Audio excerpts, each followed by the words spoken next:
Hi students, welcome to English माध्यम। तो आज हम स्टार्ट करने जा रहे हैं एसएससी सीजीएल 2023 टायर 2 का 26 अक्टूबर की शिफ्ट। ठीक है, तो पहला है क्लोज टेस्ट।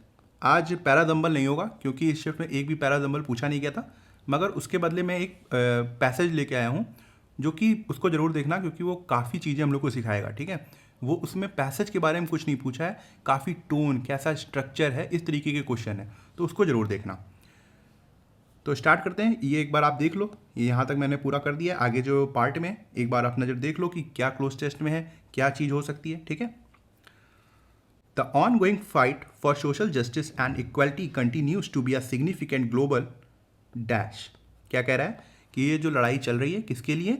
सोशल जस्टिस के लिए, सामाजिक न्याय के लिए, एंड इक्वालिटी सामाजिक समानता के लिए, continues to be a significant global. ये अब एक सिग्निफिकेंट ग्लोबल क्या है? ड्रिफ्ट है, फोकस है, डाइवर्जेंस है, डिस्पर्जन है। क्या होना चाहिए बताओ?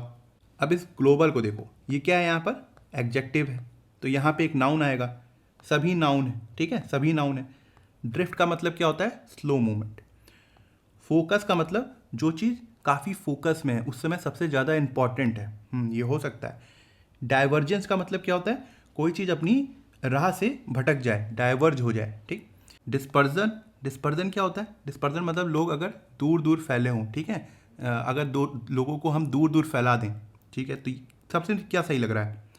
फोकस लग रहा है ना। ग्लोबल फोकस होना चाहिए यहाँ पे कि जो सोशल जस्टिस और इक्वालिटी के लिए लड़ाई चल रही है वो अब एक मतलब ग्लोबल फोकस में लोग अब उसके ऊपर ध्यान दे रहे हैं, केंद्र बना हुआ है। ठीक है, movements advocating for racial, gender and LGBTQ plus equality as well as addressing systematic discrimination and injustice। ठीक है, क्या कह रहा है कि ये जो मूवमेंट्स हैं, ये जो आंदोलन है, ये एडवोकेट कर रहे हैं किसके लिए? रेशियल और जेंडर। एडवोकेट मतलब सपोर्ट कर रहे हैं या उनके लिए खड़े हुए हैं।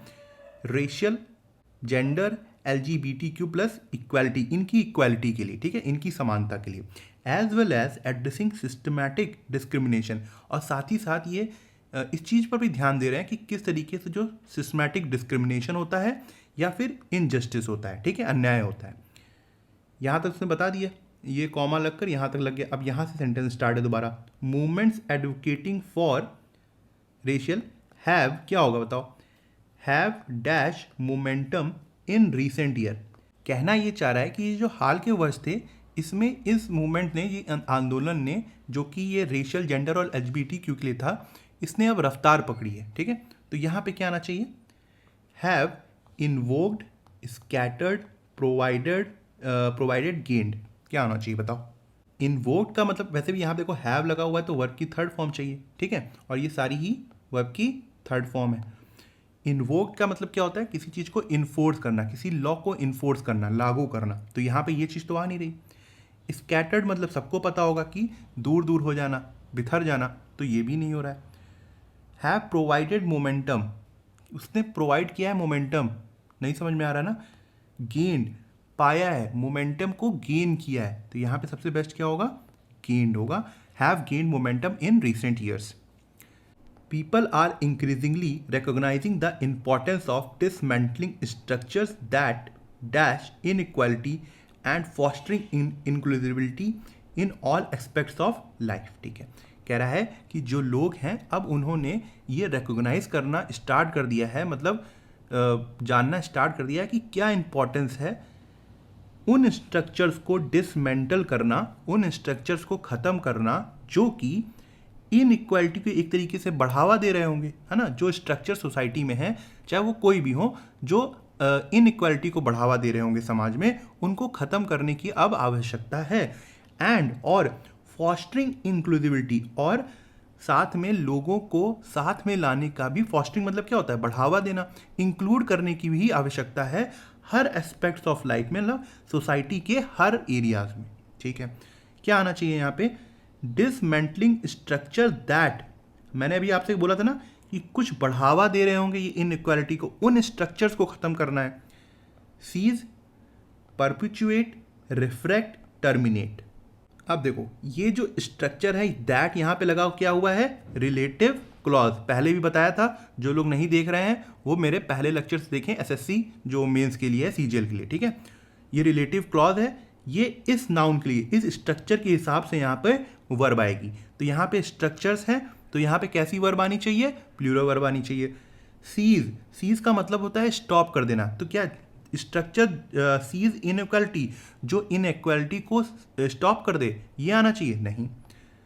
रिफ्रैक्ट तो आपने देखा ही होगा, रिफ्रैक्शन, लाइट आती है रिफ्रैक्ट हो जाती है ना, तो ये तो मतलब नहीं हो रहा। टर्मिनेट मतलब होता है किसी चीज़ को ख़त्म कर देना, एंड कर देना। तो जो चीज़ इनइक्वालिटी को, जो असमानता को ख़त्म कर रही है, हम उस स्ट्रक्चर को क्यों डिसमेंटल करेंगे, क्यों बर्बाद करेंगे, क्यों ख़त्म करेंगे, है ना। परपेचुएट का मतलब होता है कि किसी चीज़ को कंटिन्यू रखना मगर खराब सेंस में, क्योंकि कोई चीज़ नुकसानदेह हो, जो चीज़ नुकसानदेह हो उसको कंटिन्यू रखना। हाँ, ये सबसे बेस्ट आ रहा है यहाँ पर। तो यहाँ पे क्या होगा? परपेचुएट।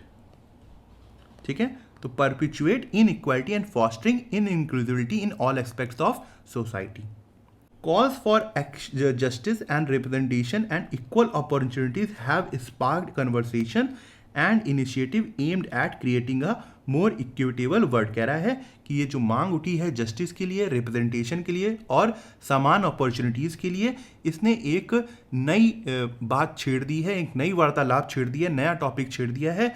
और उस इनिशिएटिव्स को भी, जो कि एम है एक सामान्य वर्ल्ड बनाने में, जिसमें सबको सामान्य अधिकार हो, समान तरीके से इज्जत मिले, किसी के साथ कोई भेदभाव ना हो। इट इज़ क्रूशियल, ये इंपॉर्टेंट है, to dash in meaningful dialogue, ये इंपॉर्टेंट है मीनिंगफुल डायलॉग। क्या मीनिंगफुल डायलॉग? अभी देखेंगे।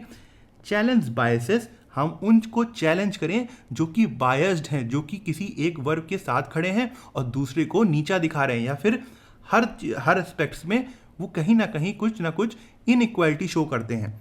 एंड एक्टिवली प्रमोट डाइवर्सिटी, और हम डाइवर्सिटी को प्रमोट करें, हम भिन्न भिन्न लोगों को स्वीकारें, हम भिन्न भिन्न कल्चर्स को स्वीकारें, उनके बोलने का, उनके रहने का, हम लोग उनको स्वीकारें कि ये भी एक तरीका होता है लाइफ जीने का, इसमें हमें भेदभाव नहीं करना चाहिए।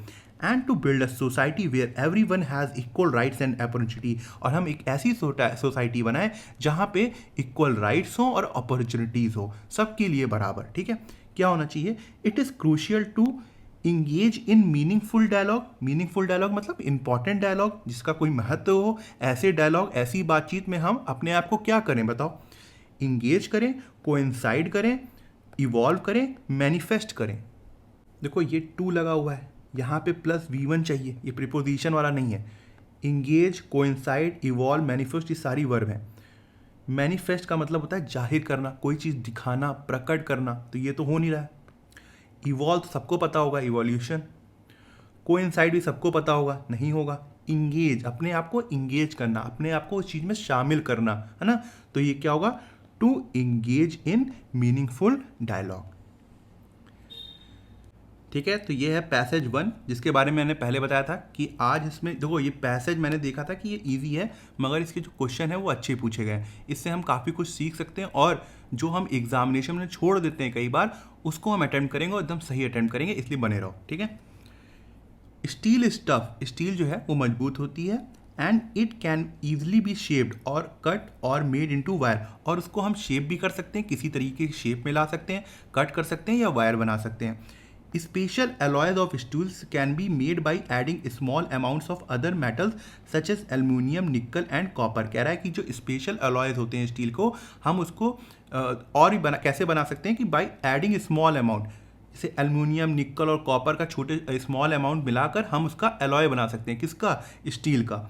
Alloys give steel unusual hardness, जो एलॉयज हम बनाते हैं वो स्टील को एक अलग तरीके की हार्डनेस देते हैं, मजबूती देते हैं। Toughness and ability to resist, और टफनेस देते हैं और उनको एक क्षमता देते हैं कि जो जंग लगती है उसके खिलाफ भी वो रेसिस्ट कर पाए, वहाँ उसमें कभी भी जंग नहीं लगेगी। Steel is often called the backbone of modern industry. कह रहा है कि जो स्टील है वो ज़्यादातर रीढ़ की हड्डी बोली जाती है, किसकी? मॉडर्न इंडस्ट्री की। Almost everything we use is either made of iron और steel and has been made with tool and machinery of these metals. कह रहा है ऑलमोस्ट एवरीथिंग, लगभग हर चीज़ या तो वो आयरन की बनी होती है या तो फिर स्टील की बनी होती है, और has been made with tools and machinery, या फिर वो टूल्स और मशीनरी की बनी होती है जो कि इन मेटल से बने होते हैं। ठीक है, तो कह रहा है हर चीज़ में ही आयरन और स्टील का यूज़ है। Ships, train, truck, autos are made largely of steel. सबको पता है भाई, जो शिप है, ट्रेन है, ट्रक है, ऑटो है, वो ज़्यादातर स्टील से बने होते हैं। इवन द सेफ्टी पिन, जो सेफ्टी पिन है, and needles you use are made from steel. कह रहा है जो सेफ्टी पिन और निडल्स जो है, इंजेक्शन वाले जो नीडल्स नहीं होते हैं, वो भी स्टील से बने होते हैं। Oil wells are drilled with steel machinery. कह रहा है कि जो ऑयल वेल्स हैं, जो कहते हैं तेल की कुएं हैं, उनको भी हम ड्रिल किससे करते हैं? स्टील मशीनरी से करते हैं। स्टील पाइपलाइन ट्रांसपोर्ट ऑयल, और जो स्टील पाइपलाइंस है वो ट्रांसपोर्ट करती हैं ऑयल को। Minerals are mined with steel equipment, और जो मिनरल्स होते हैं उनको हम स्टील इक्विपमेंट से माइन करते हैं, मतलब निकालते हैं ज़मीन के नीचे से। Farm machines are mostly steel, और जो खेती बाड़ी में जो भी स्टील मशीन यूज़ होती है वो भी स्टील की होती है, चाहे वो ट्रैक्टर हो गया और भी चीज़ें हो गई। Large buildings have steel framework, और जो बड़ी बड़ी बिल्डिंग होती है उनका जो ढांचा होता है वो भी स्टील का होता है। ठीक है, बहुत ईजी था ना, कुछ था ही नहीं। ये बताओ, identify the structure of the passage. इस स्ट्रक्चर का पैसिव क्या था? कैसा स्ट्रक्चर था? पैसेज का मीनिंग नहीं पूछ रहा है, ना टोन पूछ रहा है स्ट्रक्चर कैसा था, कैसा लगा पढ़ के। Cause and effect, sequential, classification, descriptive. बताओ, सोच के बताओ। ठीक है, अब मैं स्टार्ट करूं? चलो, आज तुमको ले चलते हैं ग्रामर बूस्टर जोन में, जो मैंने काफ़ी पहले इसमें यूज़ किया था स्टेनोग्राफर में, मगर आज इसकी ज़रूरत दोबारा आ गई है। कॉज एंड इफेक्ट का मतलब क्या होता है? अगर कोई पैसेज, देखो यहाँ पे मैं सिर्फ पैसेज की बात करूँगा, ठीक है। कॉज एंड इफेक्ट जब भी तुम्हें चूज़ करना हो, देखो क्या होगा। यहाँ पे ये जो राइटर है, वाई समथिंग हैपन, क्यों कोई चीज़ हुई, ये क्या होगा? कॉज होगा, ठीक है। What happen as a result, ये जो यहाँ पे चीज़ हुई है, इसका यहाँ पे रिजल्ट क्या आया है, इसको बोलते हैं कॉज एंड इफेक्ट। अब देखो, अगर पैसेज में इस तरीके की लाइन दी होती, the increasing number of steel plant has damage the air quality of Rourkela, ठीक है। कह रहा है मतलब इस तरीके की लाइन होती कि ये जो increasing number of steel plants हैं, इतने सारे जो स्टील प्लांट्स हैं, इन्होंने डैमेज कर दिया है किसकी? राउरकेला सिटी की एयर क्वालिटी को। तो ये क्या हुआ? Increasing number of steel plants क्या हो गया? ये हो गया कॉज हो गया, और ये damage the air quality of Rourkela क्या हो गया? रिजल्ट हो गया, या फिर इफेक्ट हो गया इसका। तो अगर इस तरीके का पैसेज होता तो हम बोल सकते थे कि कॉज एंड इफेक्ट है। अब देखो, सीक्वेंशियल का क्या मतलब होता है? सीक्वेंशियल का मतलब होता है स्टेप बाय स्टेप, कोई चीज़ स्टेप बाय स्टेप हो रही है। देखो जैसे फर्स्टली, पहले we have created the steel plant, हमने स्टील प्लांट्स क्रिएट किए। And secondly, we have provided a lots of job, उसके बाद हमने काफ़ी सारे जॉब्स किए। तो ये देखो स्टेप वाइज हो रहा है ना, पहले प्लांट बनाए गए, उसके बाद लोगों को जॉब दी गई, तो ये क्या हो गया? सीक्वेंशियल हो गया। क्लासिफिकेशन, अगर कोई चीज़ को टाइप्स में बांट दिया जाए, उसका क्लासिफिकेशन कर दिया जाए, जैसे there are 3 kinds of metal, ferrous, non ferrous and alloys. ऐसी कहीं बात हुई? उसने क्या इन तीनों स्टील को इन तीनों चीज़ों में डिवाइड किया था और फिर इनकी क्या कहते हैं डिटेल बताई थी? नहीं बताई थी। तो कोई चीज़ भी उसने क्लासीफाई नहीं करी थी।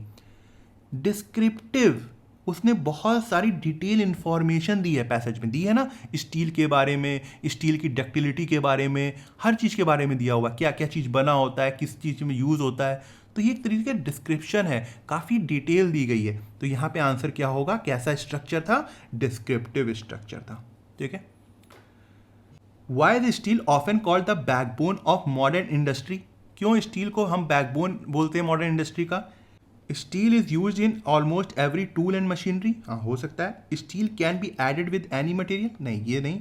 It is easy to make steel alloy, नहीं। स्टील इज टफ, कह रहा है स्टील टफ है, नहीं। वो बहुत सारे एलॉय, नहीं। बात क्या है कि भाई वो मॉडर्न इंडस्ट्री में बैकबोन क्यों बोली जाती है? क्योंकि जो स्टील है वो हर टूल में, हर मशीनरी में यूज होता है। तो ये होगा, आंसर होगा, ठीक है। कह रहा है what is the tone of the passage, passage की टोन क्या थी? क्रिटिकल थी, इंफॉर्मेटिव थी, जजमेंटल थी, आयरनिकल थी। चलो फिर से चलते हैं, फिर देखते हैं क्या है ये सब। अगर पैसेज क्रिटिकल होगा तो राइटर जो है वो पॉइंट आउट करेगा, क्या करेगा? फ्लॉज को और प्रॉब्लम्स को, समस्याओं को, और क्या कमियां हैं। तो वो है क्रिटिकल। राइटर क्या है? क्रिटिकल। जब भी वो ये बोले समाज में ऐसा हो रहा है, गवर्नमेंट ध्यान नहीं दे पा रही है ना, इतनी गरीबी है मगर गवर्नमेंट जॉब नहीं दे पा रही, तो ये क्या है, ये फ्लॉ निकाल रहा है, कमियां निकाल रहा है या फिर प्रॉब्लम्स बताए, तो क्या होगा, पैसेज होगा क्रिटिकल। जैसे देखो, the over use of steel is causing environmental harm. बहुत सारा ऐसा अगर यहीं लाइन पे होता कि ज़्यादा यूज जो स्टील का है वो इन्वायरमेंटल हार्म कर रहा है, इन्वायरमेंटल को नुकसान पहुंचा रहा है, तो ये क्या है, क्रिटिक्स कर रहा है, एक तरीके से फ्लॉ कमियां बता रहा है, तो ये यहाँ पे क्रिटिकल। ऐसी लाइन तो कहीं देखी नहीं हमने, ना कहीं ऐसा सार निकला, ना कोई समरी निकली ऐसी, तो ये पैसेज क्रिटिकल नहीं है। इंफॉर्मेटिव, अगर राइटर आपको बहुत सारे फैक्ट्स एक्सप्लेनेशन दे और रीडर्स उसको पढ़ते हुए कुछ सीखे, मान लो कि आपको किसी चीज़ के बारे में बताया जा रहा हो, तो आपको ऐसा लगे यार ये तो मेरे मतलब मेरे नॉलेज में तो एडिशन कर रहा है ना, कुछ बता रहा है मुझे, कुछ सिखा रहा है, तो ऐसा अगर हो तो वो इंफॉर्मेटिव होगा, फैक्ट्स और एक्सप्लेनेशन बहुत सारे बताएगा। जजमेंटल, अगर राइटर अपना पर्सनल ओपिनियन देना स्टार्ट कर दे, देखो मेरे हिसाब से ऐसा होना चाहिए, मेरे हिसाब से सरकार को ये पॉलिसी लानी चाहिए तभी गरीबी खत्म होगी, अगर वो पर्सनल ओपिनियन देने लग जाए तो वो क्या होगा, पैसेज जजमेंटल होगा। जैसे using so much steel is wrong and wasteful, कह रहा है कि अगर स्टील बहुत ज़्यादा यूज़ की जाए तो ये गलत है और उसका वेस्ट भी है, तो यहाँ पे वो अपना पर्सनल ओपिनियन दे रहा है, तो ये क्या हो जाएगा, जजमेंटल। कहते नहीं जज कर रहे हो क्या, मतलब कुछ लोग तुम मुझे जज कर रहे हो, ऐसे बोलते हैं ना, मतलब तुम अपने ही कुछ ख्याल बना रहे हो मेरे लिए, तो यही होता है जजमेंटल, तो यहाँ पे ये टोन आई नहीं, ठीक है। आयरनिकल, अगर राइटर कटाक्ष दे, मतलब कुछ बोले कुछ और उसका अपोजिट मीनिंग निकल रहा हो, कटाक्ष तो सब लोग समझते हैं, जैसे देखो, oh just what we needed, oh जो हमको चाहिए था, क्या चाहिए था, another steel plant to help fight climate change, एक और स्टील प्लांट जो कि हमारी हेल्प करेगा क्लाइमेट चेंज से लड़ने में। क्या कभी ऐसा हो सकता है, स्टील प्लांट या कोई भी इंडस्ट्री क्लाइमेट चेंज से लड़ने में हेल्प कर सकती, नहीं, मगर यहाँ पे ये क्या है, आयरनी है, कटाक्ष मारा उसने। तो ऐसे पैसेज में अगर कहीं भी इस तरीके की लाइन या फिर लाइन ना दिखे, कोई समरी मतलब निकल रहा हो ऐसा, तो वो पैसेज क्या होंगे, आयरनिकल। तो ये क्या होगा, यहाँ पे ये भी नहीं है, तो हम लोग का पैसेज कैसा है, आप बताओ, क्रिटिकल है, इंफॉर्मेटिव है, जजमेंटल है, आयरनिकल है। इंफॉर्मेटिव है ना, खूब सारी इन्फॉर्मेशन मिली हमको स्टील के बारे में, कहाँ कहाँ यूज होता है, कुछ सीखने को मिला ना, तो ये इंफॉर्मेटिव होगा। Select an appropriate title for the passage from the given option, अब कह रहा है कि एक टाइटल चूज करो, इसके लिए क्या होगा, steel industry, mineral ores, manufacturing resources of steel. अब देखो टाइटल हम तब चूज करेंगे ना जब हमको पता होगा कि सबसे ज़्यादा किसके बारे में बात हुई है, पूरी जो कहानी थी वो किसके आगे पीछे घूम रही थी। रिसोर्सेज ऑफ स्टील, हम स्टील कहाँ से लाते हैं, क्या उड़ीसा में होता है ना सबसे ज़्यादा स्टील, तो क्या यहाँ पर कहीं भी बात की गई है, नहीं की गई, शायद उड़ीसा में होता है मगर यहाँ पे स्टील बनता है काफ़ी उड़ीसा में, ये नहीं पता सबसे ज़्यादा होता है, याद मत कर लेना इस चीज़ को, पता लगा वहाँ पे टिक लगा दो। मैन्युफैक्चरिंग के बारे में बात की गई, नहीं। मिनरल्स, ओर्स के बारे में बात की गई है मगर सिर्फ एक लाइन में, इतना बताने के लिए कि अगर हम ओर से, मतलब वो भी एलॉयस की बात की गई, ओर्स की तो बात वहाँ भी नहीं करी गई, डायरेक्टली तो करी ही नहीं गई है, तो ये भी नहीं होगा। स्टील इंडस्ट्री की बात की गई है सबसे ज़्यादा, तो टाइटल पहला होगा। अब ये पैसेज 2 है, इसको भी जल्दी से कर लेते हैं। The discovery of a new bird species has sparked excitement among the ornithologist and bird enthusiast world wide, कह रहा है कि जो एक नई स्पीसीज मिली है बर्ड की जिसने स्पार्क कर दिया, एक चिंगारी भड़का दी है एक्साइटमेंट की, किसके बीच में, ऑर्थोनोलॉजिस्ट मतलब जो बर्ड के साइंटिस्ट होते हैं और जो बर्ड एंथुजियास्ट होते हैं, जो बर्ड लवर होते हैं, पूरे विश्व में एक स्पार्क जगा दिया है। द बर्ड, जो बर्ड है उसका नाम क्या है, named the sapphire winged warbler, ठीक है, the sapphire winged warbler, discovered in a remote tropical island rain forest, कह रहा है कि ये कहाँ डिस्कवर्ड की गई है, मतलब एक रिमोट जो कि बहुत दूर दराज कहीं अकेले में है, जो आइलैंड है वो वहाँ के रेन फॉरेस्ट में। इज़ अ यूनिक वर्ड, ये एक यूनिक वर्ड है, विद वाइब्रेंट ब्लू फ्लेदर्स, मतलब इसके ब्लू कलर के बहुत ही सुंदर से इसके पंख हैं, एंड डिस्टिंक्टिव मेलोडिक सॉन्ग, और एक बहुत सुरीली सॉन्ग, मतलब एक तरीके की आवाज़ है उसकी, एकदम अलग सी, बहुत सुरीली है, मेलोडिक मतलब बहुत सुरीला।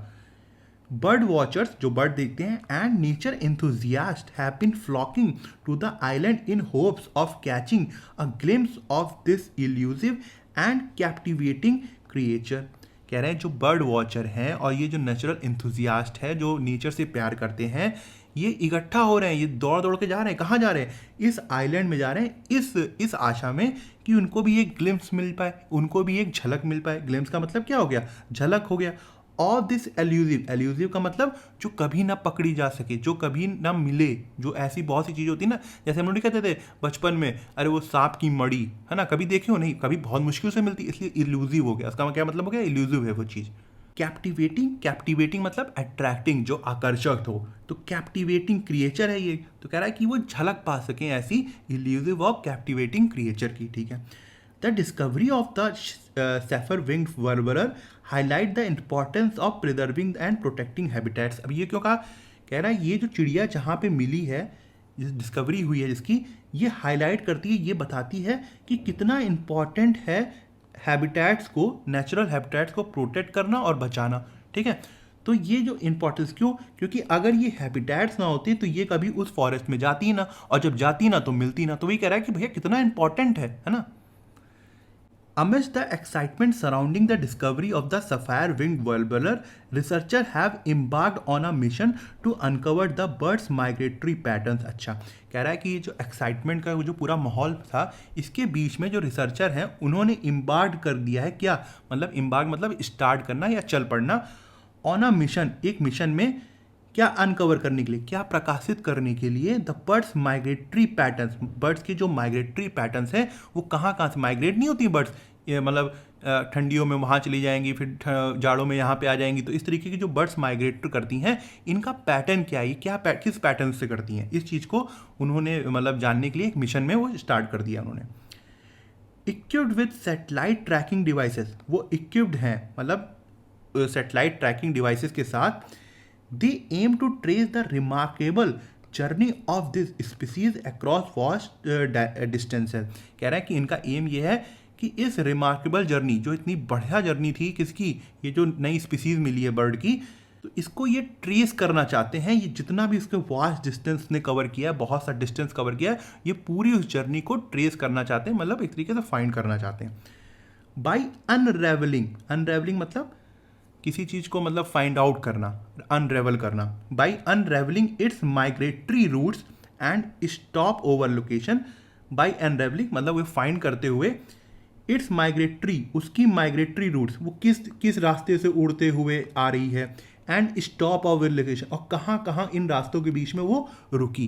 तो कह रहा है इस चीज़ को अनरेवल करने के लिए, इस चीज़ को फाइंड करने के लिए, scientist hope to gain insight into the challenges the sapphire winged warbler faces during its arduous travel। arduous का मतलब क्या होता है, कठिन। साइंटिस्ट ये होप करते हैं, आशा करते हैं कि इनको और ज़्यादा डीप जानकारी, इनसाइट मतलब काफ़ी डीप जानकारी मिलेगी किस चीज़ में, इनटू द चैलेंजेस। ये जो बर्ड है सफायर विंग, इसने जो चैलेंज फेस किए, कब फेस किए, ड्यूरिंग द arduous ट्रैवल, जो उसने इतनी कठिन सी जर्नी करी है, उसमें वो उसने क्या क्या चैलेंज फेस किए हैं, ये साइंटिस्ट होप कर रहे हैं, आशा कर रहे हैं कि इनको काफ़ी उनके अंदर डीप चीज़ें मिलेंगी या फिर सीखने को कुछ इन्फॉर्मेशन मिलेगा।